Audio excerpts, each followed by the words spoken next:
সুপ্রিয় শিক্ষার্থীবৃন্দ, আসসালামু আলাইকুম ওয়া রাহমাতুল্লাহ। এখন আলোচনা করতে যাচ্ছি কালেকটিভ নাউন। এই কালেকটিভ নাউনের অনেকগুলো বিষয় নিয়ে আলোচনা হবে ইনশাআল্লাহ। কালেকটিভ নাউন আমরা শুধু যে সাধারণভাবে যে বিষয়টি জানি সেটি জানলেই চলবে না, আমরা বিস্তারিত জানার চেষ্টা করব ইনশাআল্লাহ। তো কালেকটিভ নাউন হচ্ছে, collective noun is the name of a collection or a group of persons or things. In a word, it is a bundle of common noun. তাহলে collective noun is the name of a collection or a group of person or things. Persons or things. তাহলে collective nounটা এমন একটা collection of অথবা group of noun, যেটা কোনো person অথবা থিংয়ের, কোনো ব্যক্তি বা অব্যক্তি বাচক। In a word, it is a bundle of common noun. তার মানে এটা যদি আমরা সংক্ষেপে বলি তাহলে এটা কমন নাউনের একটা বান্ডেল। তার মানে অনেকগুলো কমন নাউন যেখানে, অনেকগুলো কমন নাউন যেখানে বসবাস করে, প্রধান নাউন বসবাস করে, সেটি হচ্ছে আমাদের collection of noun, collective noun.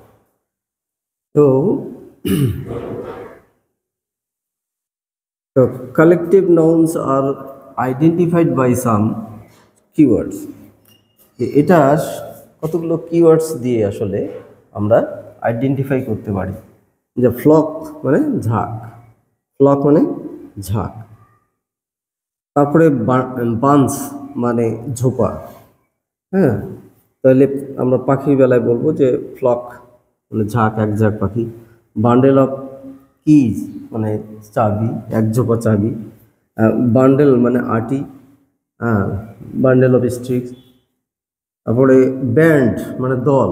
এই দলটা তো, ব্যান্ডটা আসলে পজিটিভলি যদি নেই তাহলে ব্যান্ড বলতে হবে। আর মানে আচ্ছা, ভালো অর্থে। আর গ্যাংটা হচ্ছে, এটার মানেও দল, কিন্তু গ্যাংটা হচ্ছে মন্দ অর্থে। এই গ্যাং অফ রোভার মানে ডাকাত দল, গ্যাং অফ রোভার্স মানে ডাকাত দল। আর ব্যান্ড যেমন সোল, স্মাইলস, তারপরে যে বিভিন্ন দল, আমরা ব্যান্ড সঙ্গীতকেও বোঝাতে পারি। তো সেই ব্যান্ড দলকেও বোঝাতে পারি, সেই ব্যান্ড। এরপরে বাদ্যযন্ত্রের দলকেও বোঝাতে পারি, ব্যান্ড পার্টি। এরপরে অডিয়েন্স মানে শ্রোতাবিন্দু। অডিয়েন্স মানে শ্রোতাবিন্দু, যে শ্রোতাবিন্দু আসলে একটা অ্যাকোমোডেশনের ভিতরে থাকে। এরপরে হার্ড মানে পাল। হার্ড মানে পাল, এটা। এরপরে ক্যাটল মানে গরু বাছুরের দল, গরু বাছুরের দল। পার্টি মানে দল, পার্টি মানেও দল, তবে এটি মানুষের দল। সোয়ার্ম মানে ঝাঁক, কোনো পশু পাখির ঝাঁক। এরপরে পিপল মানে জনগণ, এটাও তো অনেকগুলো লোকের। ক্যাভেলট্রি তার মানে অশ্বারোহী দল, মানে যারা ঘোড়ায় চড়িয়া, যে দলটা ঘোড়ায় চলাচল করে। এরপরে আর্মি মানে পদাতিক বাহিনী, যে পায়ে হেঁটে চলে। যদিও গাড়ি ব্যবহার করে, কিন্তু আসলে এদের মূল কাজটা থাকে পায়ে হাঁটা একটা তাদের প্রধান কাজ, পদাতিক বাহিনী। এবং নেভি মানে নৌবাহিনী, আর্মি স্থলপথে যুদ্ধ করে আর কি, আর নেভি নৌপথে যুদ্ধ করে বা নৌপথে চলাচল তাদের, নৌবাহিনী। ফ্লিট মানে রণতরী সমূহ, তার মানে জাহাজ সমূহ, অনেকগুলো জাহাজ, ফ্লিট রণতরী সমূহ। এরপরে জুরি বিচারক মণ্ডলী। এলিট মানে গণ্যমান্য ব্যক্তিবর্গ, এরপরে আমরা যদি দেখি যে কলেজ ফটো কলেজ হতে পারে, ছবির অ্যালবাম। এরপরে মহাবিদ্যালয় হতে পারে এই। তারপরে ক্লাস্টার মানে গুচ্ছ বা দল। এরপরে মেজরিটি হচ্ছে সংখ্যাগুরু। মাইনরিটি, মাইনরিটি মানে সংখ্যালঘু। স্টাফ মানে কর্মচারী, কর্মচারী বর্গ, কর্মচারী বর্গ। এরপরে কালেকটিভ নাউন্স, আমরা এক নজরে কালেকটিভ নাউন্স কতগুলো কিওয়ার্ডসের মাধ্যমে জানলাম। এখন আমরা দেখব যে কালেকটিভ নাউন্স এর ভিতরে থাকে কমন এবং প্রপার নাউন। কীভাবে থাকে দেখি, যে কালেকটিভ নাউন যদি হয় আর্মি, তাহলে সোলজার এটা হবে কমন নাউন, সোলজারটা হবে কমন নাউন। এবং প্রত্যেকটা কমন নাউনের একটা কি আছে, প্রপার নাউন আছে, নিজস্ব নাম আছে।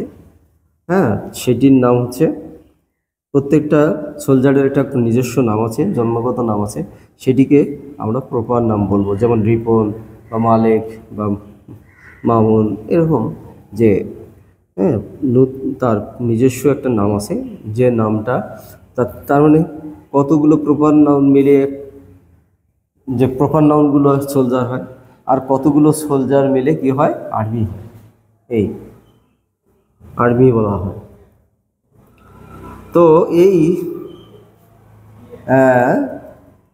এরপরে যদি আমরা বলি যে সাধারণত আমরা একজন লোককে আর্মি বলি, যে এই লোকটা আর্মি। আসলে আর্মি বলতে একটা কালেকশন অফ নাউনকে বোঝায়। আসলে আর্মি বলতে কখনোই একটি লোককে আর্মি বোঝাবে না, তাকে সৈনিক বা সোলজার বলতে হবে, সোলজার বলতে হবে। হ্যাঁ, কারণ আর্মিটা হচ্ছে কালেকটিভ অফ নাউন, মানে একজনকে কখনোই বোঝাবে না। তাহলে তাকে সোলজার বোঝাইতে হবে, একজনকে বোঝাইলে সোলজারকে বোঝাইতে হবে, যেটি কমন নাউনের অংশ। এবং ওই সোলজারটার একটা পার্সোনাল নাম আছে, সেটির নাম মানিক হতে পারে, রিপন হতে পারে, রাব্বি হতে পারে ইত্যাদি, যাটাকে প্রপার নাউন বলা হবে। এরপরে collective noun as a noun of multitude. Collective নাউনটা আসলে কখনো কখনো নাউন অফ মাল্টিটিউড হিসেবেও কাজ করে। আমরা যেমন বলবো যে কালেকটিভ নাউন যখন বিভক্তির সৃষ্টি হয় এবং পৃথক পৃথক, কালেকটিভ নাউনে যখন বিভক্তির সৃষ্টি হয় এবং পৃথক পৃথক প্রতিষ্ঠান বোঝায়, তখন নাউন অফ মাল্টিটিউড হয়। যেমন জুরি একটি কালেকটিভ নাউন, জুরি একটি কালেকটিভ নাউন, কিন্তু the jury are divided into two by their opinion. যে জুরি আর একত্রে নাই, তারা দুই ভাগে বিভক্ত হয়েছে। এই জুরি দুই ভাগে বিভক্ত হয়েছে কিসের জন্য? তাদের মতামতের জন্য, বিভিন্ন মতাদর্শের জন্য দুই ভাগে বিভক্ত হয়ে গেছে। কোনো কোনো একটি একটি যে বিচার বিভাগ, যে কোনো একটি জুরি বা বিচারক মণ্ডলী, তাদের পার্সোনাল রাজনীতি করার অধিকার আছে, এবং ফলে তারা দেখা যাচ্ছে যে কেউ আওয়ামী লীগপন্থী, কেউ বিএনপিপন্থী, কেউ জাতীয় পার্টিপন্থী, বা এরকম কেউ জামায়াত ইসলামপন্থী।